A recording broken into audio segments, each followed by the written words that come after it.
Allez, 1, 2, 3.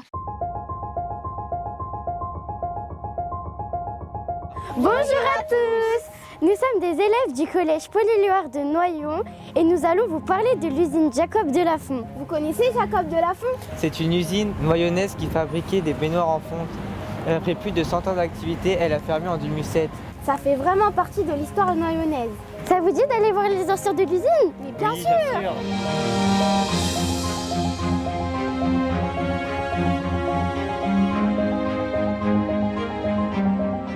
Bonjour madame.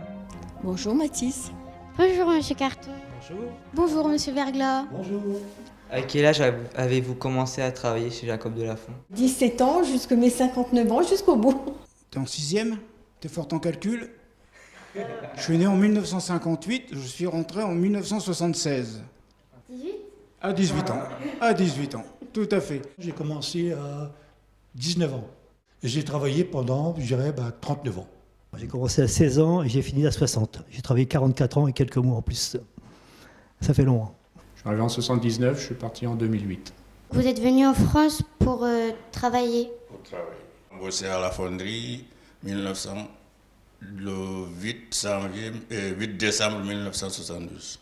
15 octobre 74, jusqu'à la fermeture. J'ai fait 30 ans de carrière dans cette usine. Pourquoi êtes-vous venu travailler chez Jacob de Lafont? Je voulais travailler quand j'étais jeune parce que je voulais gagner de l'argent. Voilà, je voulais pas aller à l'école ne m'intéressait pas trop. Jacob de Lafont, c'était une société noyonnaise qui embauchait, qui payait bien à l'époque. Mon père travaillait déjà dans l'usine chez Jacob de Lafont. C'est lui qui m'a fait rentrer chez Jacob. Je suis arrivé en France à l'âge de 23. À l'époque, ils sont venus le chercher. On n'est pas venu sur les îles Zodiac, comme l'immigration d'aujourd'hui. Que faisiez-vous chez Jacob de Lafont? Je fais service contrôle.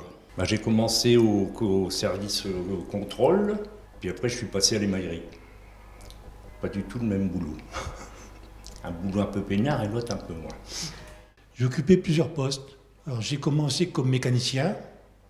J'ai terminé ma carrière comme animateur sécurité. Chez Jacob de Lafont, j'ai passé partout. Il y en a qui ont fait jusqu'à 36 postes pour gagner un petit chouïa. Ça me plaisait parce qu'on faisait des choses complètement différentes tout le temps. J'étais pas sur une machine continuellement. J'évoluais dans toute l'usine et c'est ça qui était intéressant. Vous y êtes-vous un jour lassé? Non, parce que comme j'ai fait différents postes dans l'usine, je me suis jamais lassé, quoi. C'était bien. Avez-vous fait des études? Quel était votre parcours? J'ai pas fait beaucoup d'études parce que j'étais un élève un peu perturbé et perturbant. Et donc je suis sauvé de l'école, j'ai même pas mon BEPC, mais j'ai bien fini, j'ai presque fini cadre. Donc tu vois, des fois... Aimiez-vous travailler chez Jacob de Lafont? Oui. Ouais, j'ai beaucoup aimé l'usine. Franchement, c'est un truc... on peut critiquer les entreprises, tout ça, mais d'abord ça fait toute ma vie, je me suis marié, ça a élevé mes enfants, j'ai acheté une maison grâce à l'usine. Quelle était votre condition de travail? Beaucoup de chaleur et beaucoup de cadence. Parce qu'on était payé, je ne sais pas si je peux tout raconter, le jour où tu produisais pas de baignoire, où tu payais mal, et tu voyais ton salaire diminuer de presque une moitié. Donc ça motive et puis ça pousse à faire des trucs, je te raconte pas. Et on avait des gants et puis un tablier, et puis on était devant la baignoire qui fait des 1000 degrés. Donc on avait la chaleur et l'humidité en même temps, quoi. Donc c'était assez dur quand même. C'était chaud. Et c'est vrai que c'était des conditions très difficiles. Je me rappelle encore le visage de mon père quand il m'a vu arriver avec le chef du personnel. Il était fou, pas fou de rage, mais il était mécontent parce qu'il ne voulait pas que je travaille à l'usine. Est-ce que vous avez été témoin, vous avez vu quelqu'un se blesser devant vous? Non, c'est pas des grosses petites brûlures. Nous, on travaillait au four, donc il y avait des brûlures récurrentes. Oui, j'ai subi, mais je n'ai aucun souvenir. Donc, j'ai que ce qu'on m'a raconté de ce qui m'est arrivé.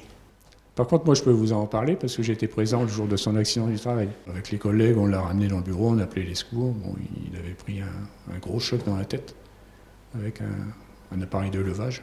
On était brûlés, on a rattrapé un peu, c'est les causes. On a scanté les genoux parce que des fois on monte 300-400 marches par jour, monter, descendre. Moi j'ai des prothèses dans mes genoux. J'ai réparé mes épaules. J'ai les oncopènes, du bruit. Eh ben, heureusement qu'on est encore là. Hein. Il y a eu une personne qui est décédée en coulant. Je ne sais pas ce qu'elle a fait, mais elle est décédée. Puis ensuite, à Les Barbas, j'ai une personne que le cœur a lâché, puis elle est décédée sur son poste de travail aussi. Après, j'ai repris mon boulot normal. Parce que j'ai pas été traumatisé pour ça. Vous aimiez tellement votre travail en fait que vous aviez envie de continuer, quoi. Voilà, c'est notre vie finalement. Mais avant moi, mon père a travaillé pendant 38 ans à l'usine, et je peux dire qu'il est décédé de la silicose. Donc ça marque les esprits et le corps humain. La solidarité était-elle importante dans votre milieu? Très importante. C'était un collectif, personne ne laissait tomber personne, quoi. Dans une usine comme ça qui demande pas mal d'énergie et d'attention, il faut toujours faire c'est un travail d'équipe, on fait attention aux autres, on sait qu'ils font attention à nous. J'ai retrouvé des valeurs que je retrouvais sur un terrain de sport, où on était bien ensemble. Je suis content de voir les copains du matin, même si on avait des fois des différences, on va dire, syndicales, où on n'était pas toujours d'accord, mais content de se retrouver. Ça s'est passé bien, parce que les rencontres avec les copains qui je travaillais, on est tous amis. Quand il y avait des coups de bourre, il n'y avait pas d'électricien, il n'y avait pas de mécanicien qui comptait, c'était tout le monde qui s'y mettait pour travailler, pour faire avancer la boutique, reprendre la production le plus rapidement possible. On a travaillé tout ce temps-là, et puis on n'a jamais eu de problème entre nous. Il n'y a pas de problème, il n'y a pas de racisme, il n'y a pas de... Tout le monde est tout content. Je me souviens de repas de fin d'année à la cantine entre collègues, c'était magique. On rentrait le lendemain matin parce qu'on restait toute la nuit ensemble, c'était sympa. Quand on faisait le repas de la Saint-Éloi, c'était agréable. C'est des moments aussi qui resserrent une équipe, qui resserrent des hommes. Puis ça me fait penser aussi, il y a des gens qui nous ont quittés, qui ont donné beaucoup de temps. J'ai vu disparaître des tas de gens et tout. C'était un lien commun de ma vie.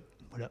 Une fois, il y avait un ancien de la fonderie, il me dit « ça va ?» Je dis « ça va ?» Il dit « je ne vois plus personne. » Je lui dis « si tu veux vraiment voir les anciens de la fonderie, tu vois derrière l'hôpital, ils sont là-bas, un à côté de l'autre. » Il a commencé à rigoler.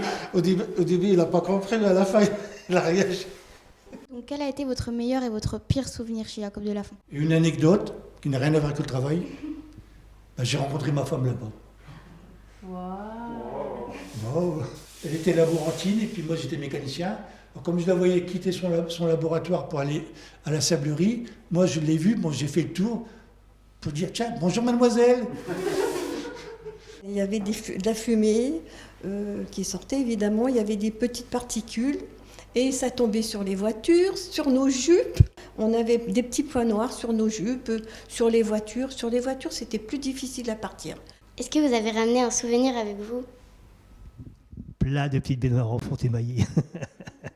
Faites par moi-même, je les donne à tout le monde. Chez moi, c'est du Jacob Delafont. Hein. Mes appareils sanitaires, c'est du Jacob Delafont. Qu'avez-vous ressenti à la fermeture de l'usine? Ça choque. Un pincement au cœur quand même, parce qu'on y a passé sa vie. Donc, Quand on a passé 29 ans dans une boutique, c'est vrai que ça fait mal au cœur, quoi. Je savais que ça n'allait pas durer éternellement. On voyait que ça s'est dégradé petit à petit. La baignoire fonte, elle était en perte de vitesse. Elle était remplacée petit à petit. C'était lourd, il fallait monter ça au 5e étage. Enfin, j'imagine des choses. C'est peut-être plus l'avenir, la baignoire fonte. La fermeture de l'usine de Noyon a été une perte pour tous les employés, pour tout le monde. La fermeture, pour moi, ça a été un grand drame pour Noyon, parce qu'économiquement, on n'a pas besoin de ça sur le Noyonnais. Qu'est-ce que ça vous évoque, les photos placées ici? Moi, je connais tout, parce que j'ai fait le tour d'usine comme mécanicien, puis après à la sécurité. Alors, je connais tous les postes. J'en ai quelques-unes à la maison, et puis c'est toutes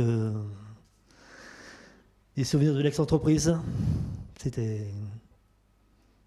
Non, moi, je n'ai pas de regret d'avoir travaillé dur et fort toute ma vie. Ça nous rajeunit un petit peu, quelque part. Des bons souvenirs, quand même. Moi, ça fait plaisir. Beaucoup de nostalgie, effectivement.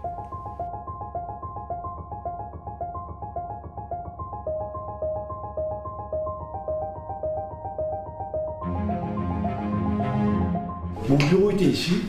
C'est la première fois que je reviens. Puis je suis triste de voir tout délabré comme ça, quoi.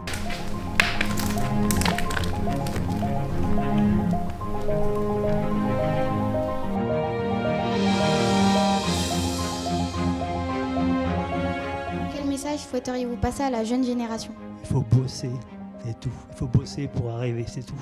Bosser bien à l'école pour faire autre chose que ce que nous on a fait, hein, parce que c'est dur. On se plaint, souvent on se plaint. Mais regardons ce qu'il y avait derrière, regardons ce qu'il y avait avant. À la rigueur, c'est bien que l'usine soit fermée. C'est dur, il y a beaucoup de poussière, il y a beaucoup de maladies. S'il y aura encore des usines comme ça, la génération d'aujourd'hui, ils ne feront pas ce travail. Et peut-être ils ont raison. Maintenant, peut-être que les jeunes, eux, sont plus habitués avec les parents qui disent « Oh, mon petit, il faut le chouchouter, il faut faire ceci, il faut faire... » Non, un jour, il faut se réveiller puis aller travailler quand même. Hein. Mécanicien, électricien, plombier, il y a toujours des métiers où on peut bien gagner sa vie. Il suffit d'avoir un peu de courage, c'est tout. Servez-vous du passé pour construire votre avenir. Et peut-être que ce reportage, ça va vous faire réfléchir aussi. Et je pense que c'est ça, faut pas lâcher l'affaire. Les études et le travail. Eh ben, bonne chance les jeunes. Merci d'être venus aujourd'hui. Merci beaucoup. Merci d'être venu. Je pense que ça leur a fait du bien de parler. En fait, ils nous ont transmis ce qu'ils faisaient parce que nous, avant, nous, on n'était pas nés. Et puis, tout ça, on ne le savait pas en fait. Donc, ils nous ont transmis leur savoir. Jacob de Lafont fait partie de la mémoire de Noyon. Alors, ne l'oublions pas.